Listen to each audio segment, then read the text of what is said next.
Chapter 8, Section 4, Day 2 works more with rational expressions. We're going to talk about how we can multiply and then eventually divide them. So if you take a look at example 1, they want you to simplify and state any restrictions. Anytime you have plus or minuses involved, see if you can factor anything. In letter A, you cannot factor the top, but you can factor the bottom. Two numbers that multiply to -5 and add to -4 are -5, k minus 5, and a +1. After you factor, make sure you state your exclusions. In this problem, you're getting those from the bottom. K cannot equal 5 or -1, opposite from the bottom. And then you cancel. The K plus 1s cancel. I'm left with a K minus 5 on the bottom, and if everything cancels from the top, there's a 1.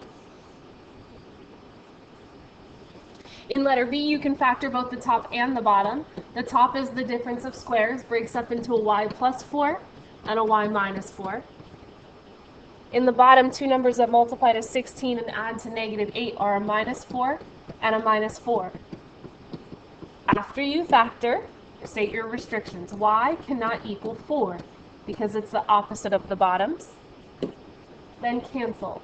And y minus 4s will cancel. I'm left with a +4 on the top and a -4 on the bottom.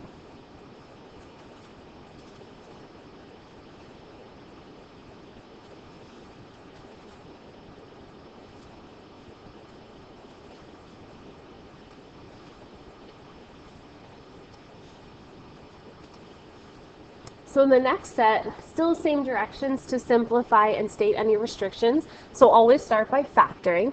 I can take a GCF out of the top and leaves me with an x minus 5. And the bottom, careful with the order, factors into a 5 minus x and a 5 plus x. Once you factor, state your restrictions. X can't be 5 or a -5. Now this one's a little trickier because if you take a look at the x minus 5 on the top, there is not a binomial on the bottom that matches exactly. So what you do is you play a negative game. You change the sign. You're allowed to change the sign of everything inside of a set of parentheses as long as you compensate by putting a sign out front. So the reason I did that is because what used to be an x minus 5 is now technically a 5 minus x. I changed the signs, and so that allows that factor to cancel with the 5 minus x on the bottom. I'm left with a -2 on the top and a 5 plus x on the bottom. A really big hint that you'll have to do that, to change the signs like that, is if you have a binomial in which the number comes before the letters, like in the bottom there. Letter B, if I start by taking a GCF out of the top, I'm left with 1 minus m. On the bottom, taking a 2 out leaves me with an m squared plus m minus 2. I have to go an extra step further on the bottom there because I can factor that trinomial. So let me recopy the top and the 2 on the bottom. Two numbers that multiply to -2 and add to 1 are 2 and -1. So m plus 2, m minus 1. So take a second and do your restrictions. M cannot equal -2 or +1 based on the bottom. And then cancel. The 2's cancel. And then I'm going to play that sign game again. If you look at the top, the sign on m is negative and the 1 is positive. And that's the complete opposite on the bottom. So you can change those signs as long as you throw a negative out front, which means that the -1 plus m's cancel. On the bottom, I'm left with an m plus 2, but be careful. On the top, I'm left with a -1. That negative has to be all the way followed through until the end of the problem.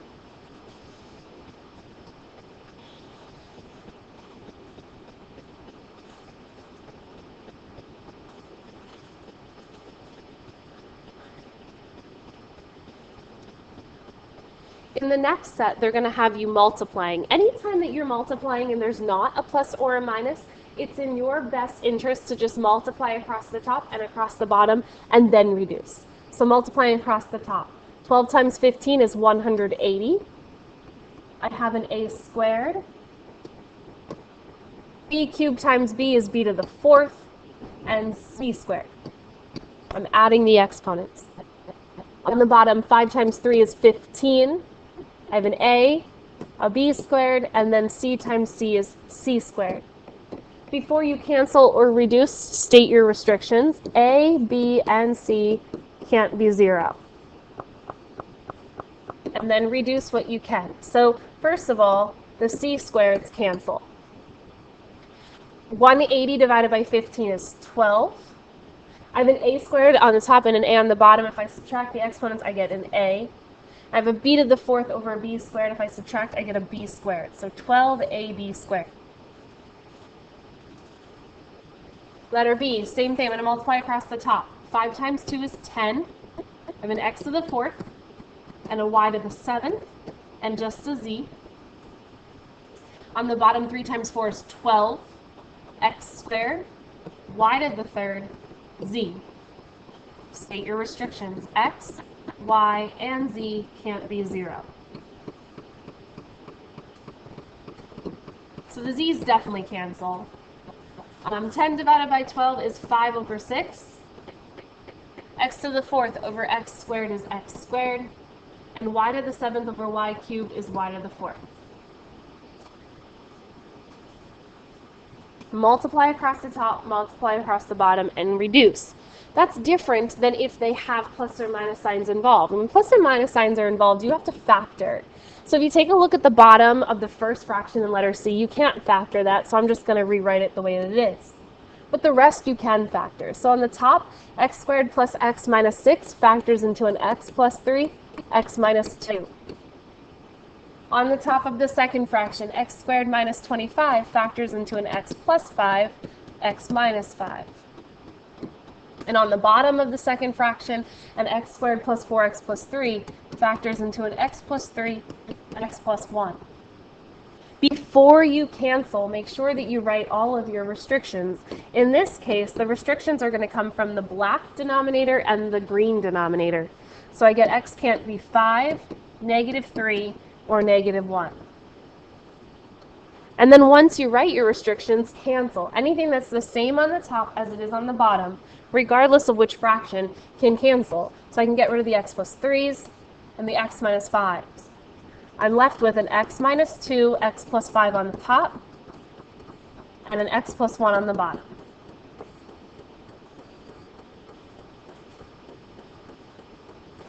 Letter D, I see plus or minuses, so I'm going to start factoring. Everything can be factored here. On the top of the first fraction, if I take out a 2, I'm left with a 4 minus x. On the bottom of the first fraction, that factors into an x plus 4, x minus 4. It's the difference of 2 squares. On the top of the second fraction, that factors into an x plus 4, x plus 1. And the bottom of the second fraction factors into an x plus 4, x plus 4. In this question, my excluded values are going to come from the red and green denominators, so I get -4 and +4. And then cancel. I see x plus 4 and x plus 4. If you take a look at this purple factor, this is the same as -x plus 4. So I'm going to play that sign game, where I change the signs, make it a positive x minus 4, and put a negative out front. A positive x minus 4 will cancel with this factor. And so on the top, I'm left with a -2 and an x plus 1. And on the bottom, I'm left with an x plus 4, but there are 2 copies, so I'm going to write that as a quantity squared.